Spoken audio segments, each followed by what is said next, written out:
Fluminense 2-0 no União Espanhola, Fluminense ganhou, voltou a ganhar, praticamente, né, encaminhou muito bem a classificação, ainda falta o jogo contra o Once Caldas, no Maracanã também, para a gente conseguir a primeira posição, que é a obrigação do Fluminense. Mas a gente tem muita coisa para falar desse jogo, né? Já estou em casa aqui, cheguei em casa, decidi gravar com mais calma um pouco esse pós-jogo, então vamos rodar a vinheta e começar essa brincadeira.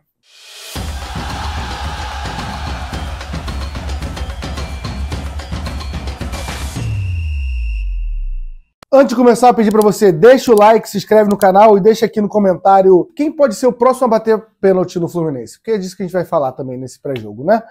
Vamos lá, Renato escala o time, não tem muito o que falar da escalação. Acho que era o time padrão para 90% dos tricolores. Eu, particularmente, gostaria de Keno e não Canóbio de titular, mas assim, não é que faça uma grande diferença, né? Mas o Keno entende muito mais da bola do que o Canóbio, né? Mas Canóbio com 4 minutos sofre uma fratura no rosto, vai passar por cirurgia, mas acho que é uma cirurgia que não tem que abrir, uma cirurgia, tem uma palavra, né? Mas vocês entenderam, é algo simples, em breve o Canóbio está de volta. A gente não deseja problema para ninguém, para nenhum atleta do Fluminense, nenhum atleta no geral, mas não é uma coisa que a gente perde, um absurdo. Da mesma forma que a gente está perdendo o Cano com o Everaldo, a gente não perde tanto o Canóbio com o Keno. Vamos combinar que não tem esse caos todo, né? E aí, alguns pontos falar do jogo. Cara, eu vou citar pontos principais. Você sabe o que aconteceu no jogo? Sabe que a gente ganhou? Não tem aqui que ficar contando pra você. A gente precisa falar do pênalti. E aí, cara, foi o Zaú e mais alguém que falou. Vou dar crédito na arquibancada, tá? 2 pontos. Se vai ter teve um programa de sócio agora, uma ação muito boa do Fluminense, onde um sócio foi apresentar a camisa nova. Aí minha pergunta é, quantos pontos precisa para um sócio bater pênalti?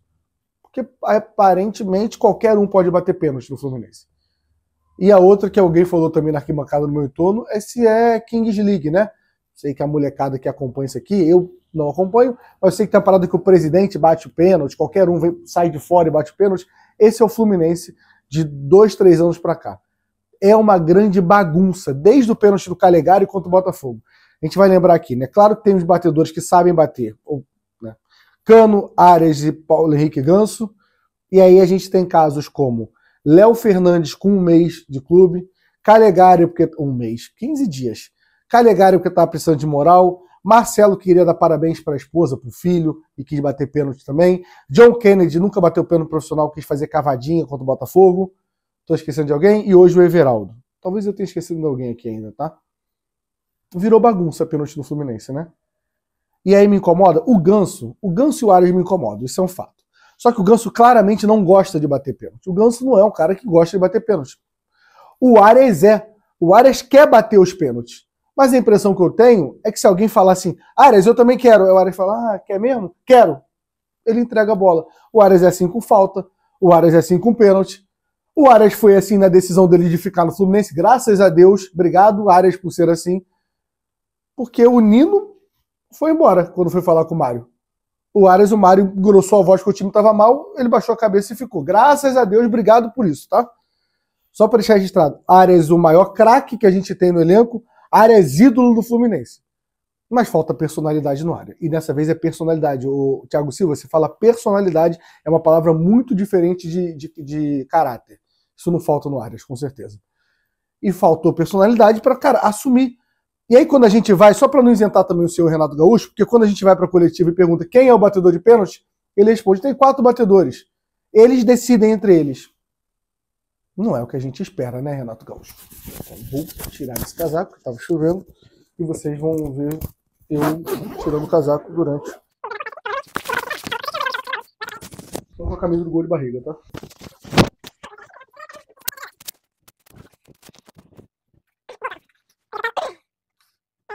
Então, assim, tá definido que o pênalti... A ideia do pênalti era dar moral pro Everaldo? Acho que não funcionou, né? Perdeu o pênalti, perdeu o rebote, depois perdeu outros gols também. Tem um que era só ele chapar de direita, e o Arias fica até puto, né? E ele finaliza mal pra cacete, forte, não tinha necessidade nenhuma. Então, assim, Everaldo não dá pra gente ter uma temporada com o Everaldo. Não dá. É ruim, é fraco o Everaldo. Isso é um ponto, tá? Então, acabamos essa novela. A segunda coisa que a gente precisa falar é sobre o time do Fluminense, porque assim, é muito confuso a gente comentar. Eu falei isso no pré-jogo e vou falar agora de novo. O time tá mal do Fluminense? É o que o Renato Gaúcho fala na coletiva. Aliás, vou falar da coletiva do Renato Gaúcho. O time tá mal do Fluminense? Não tá. É o quinto colocado do Brasileirão, é favorito para ser o primeiro da Sul-Americana. Como ele disse, é a melhor campanha na Sul-Americana de um time brasileiro. Só tem ganhado o Once Caldas em casa. Tá bem encaminhado para passar na Copa do Brasil. E ganhou mais jogos do que perdeu no Fluminense. Acho que ele tem 2 derrotas no Fluminense, se eu não me engano, né? Contra o 3, São José, Botafogo, mas com o time titular 2, né? Botafogo e Atlético Mineiro. E jogando bem contra o Atlético Mineiro. Bem, merecia um empate na minha cabeça. O time tá jogando bem? Não. O time mereceu, o time titular dele só não mereceu jogar contra o Botafogo? Sim. E aí? E aí que a gente fica dependendo do resultado. Ele não quer se basear no resultado? Então a gente vai discutir resultado. E para esse resultado me deixar feliz, ele ganhou hoje, tem que ganhar domingo contra o Juventude. A gente tem muito mais time que o Juventude. Mas o Juventude lá tem que ganhar. E tem que ganhar da Aparecidense. Aí contra o Vasco eu vou estar confiante. Contra o Vasco, que ele tem que ganhar também. Mas eu vou estar confiante falando os resultados do Renato Gaúcho são bons. E hoje, a musiquinha do Oba, Oba, Oba, Renato chegou. Ele chegou hoje. É a primeira coletiva que a gente enxerga o Renato Gaúcho. Defendendo o time, defendendo os jogadores, peitando ali, em algum momento, até um pouco do torcedor e dos jornalistas. É isso que a gente espera do Renato Gaúcho. Talvez em algum momento a gente vai ficar puto e não vai concordar com ele? Sim. Mas aquele Renato Gaúcho que estava indo para a coletiva falar mal do elenco, eu hoje como torcedor, eu saio do Mineirão, da Arena MRV, puto e abatido, porque eu falo, caralho, meu treinador virou que falou que não vai julgar o elenco dele, porque quando ele chegou o elenco já estava assim. Isso é falar mal do elenco. Hoje, mesmo eu não concordando com muita coisa que ele falou, ele brigou pelo elenco dele, ele blindou o elenco dele, que é o que a gente espera do Renato Gaúcho. Porque se fosse para trazer um técnico para ficar brigado com o elenco, aí deixa o Mano Menezes, pô. Hoje a gente viu um cara que vai brigar pelo time dele. Não sei se isso vai ser uma constante, se hoje ele acordou só melhor da cabeça e fez o que a gente está esperando, mas é isso que a gente espera do Renato Gaúcho. Vale a gente citar Arias, 15ª participação em gol na temporada. São 12 assistências e 3 gols. É um monstro que a gente tem. A gente não sabe o tamanho do Arias. Fábio não tem muito o que falar. A zaga tem que falar. Ignacio e Freitas, os dois são ruins. O Freitas sabe sair jogando. O Ignacio, às vezes, vendo achando que é craque. Mas a gente precisa de um zagueiro. Hoje, eu já falei isso algumas vezes, e vocês ficam putos comigo, mas eu não vou deixar de falar. Hoje, se você vira pra mim, eu chego no Maracanã, você fala, porra, Freitas não vai jogar, vai ser o Manuel. Eu não entro em desespero, não. Ignacio não vai jogar, vai ser o Manuel. O Thiago Santos eu entro um pouco de desespero, porque tá com a cabeça na lua, também tá entregando todas as bolas quando joga. Mas o Manuel, isso quer dizer que eu gosto do Manuel? Não, acho o Manuel ruim. Hoje em dia, né? Acho o Manuel ruim. Não acho que o Manuel tenha que estar no elenco com a expectativa que eu tenho pro Fluminense. Mas o Freitas e o Ignacio também não. E a gente gastou um dinheiro nesses dois. Isso me preocupa muito. O dinheiro que a gente gastou nessa zaga, que é muito inseguro e bate cabeça. Não fizemos um bom jogo contra o União Espanhola? Não é que a gente fez um jogo ruim, porque se fosse esse mesmo jogo contra o Corinthians, o Palmeiras, o Flamengo, eu ia falar, caralho, foi um jogo pra caralho. Dominou a partida, deixou a União Espanhola criar 2 oportunidades ali, né? Uma de cabeça e um chute no começo do jogo, que é muito parecido, inclusive, com o chute do Martinelli no gol do Samuel Xavier, no 2-0.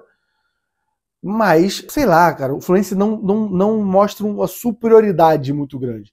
E aí o Renato Gaúcho fala, mas o torcedor tem que entender que ele não vai chegar toda hora e ver show. É só você ver os outros adversários. E talvez ele esteja certo. Porque, assim, não é que tem ninguém dando show no futebol brasileiro hoje em dia. O Flamengo vai jogar amanhã tendo que ganhar da LDU em casa, senão não se classifica. O Botafogo jogou ontem também contra o Estudiantes, estava empatando até o final, fez um gol no final. E aí tem que ganhar ainda o jogo contra o Universidade do Chile? Sei lá. Foda-se o Botafogo. Foda-se o Fluminense. Tem que ganhar. Tem oscilado. O Flamengo tem oscilado. O Botafogo tem oscilado. O Palmeiras é aquele jogo que não oscila, mas não é um jogo maravilhoso. Inveja do caralho, tá? Queria eu ter a vida do palmeirense. Mas que tá primeira colocação na Libertadores, primeiro do Brasileirão, e essa é a vida do Palmeiras. Mas de resto, todo mundo oscila, pô. Talvez ele esteja certo, a gente tenha expectativa. Mas vou deixar de ter expectativa de cobrar? Não vou, Renato. Em algum momento, talvez você me traga isso. Quando você se apega em resultados, a gente precisa de mais tempo. Se você chegar no Mundial, vou dar um exemplo aqui agora, né? A gente ganha do Once Caldas, a gente ganha da Aparecidense, ganha do Juventude, ganha do Vasco e, sei lá, pode perder para o Inter. Eu vou falar, pô, os números do Renato são bons, porque tem um lastro maior e os resultados estão batendo.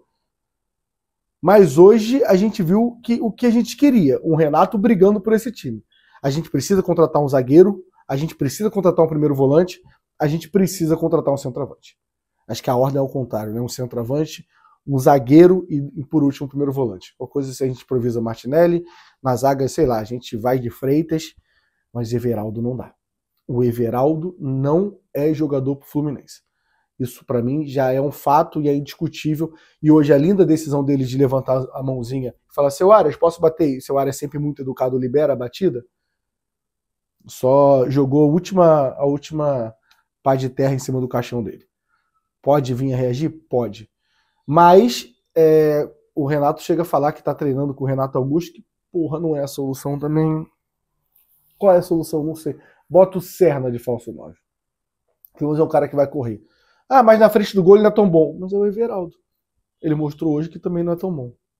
Enfim, posso ter esquecido de alguma coisa? Amanhã, hoje, né? Hoje mais tarde tem mais vídeo. Tem live hoje pra cacete, né? Hoje... Que horas é o Café hoje que eu tenho perdido? 10 horas tem GE, 11 horas tem Café, espero vocês aqui. 1 hora da tarde tem Charla. Falar do Fluminense, representar o Fluminense lá e botar terror no Flamengo, que talvez não passe a próxima fase. 7 horas tem Giro do Jornada e 9h30 tem a live especial pra gente fazer a rifa que a gente tá fazendo lá no Jornada pra gente conseguir arrecadar uma grana pra trabalhar muito no Mundial. Garanto pra vocês que não vai ter uma cobertura tão grande quanto a nossa no Mundial, tá bom? Dito isso, mais uma vez, deixa o like, inscreve no canal e ganhamos. E foi um pós-jogo de reflexão pra gente trocar uma ideia. O que vocês acham desse momento do Fluminense?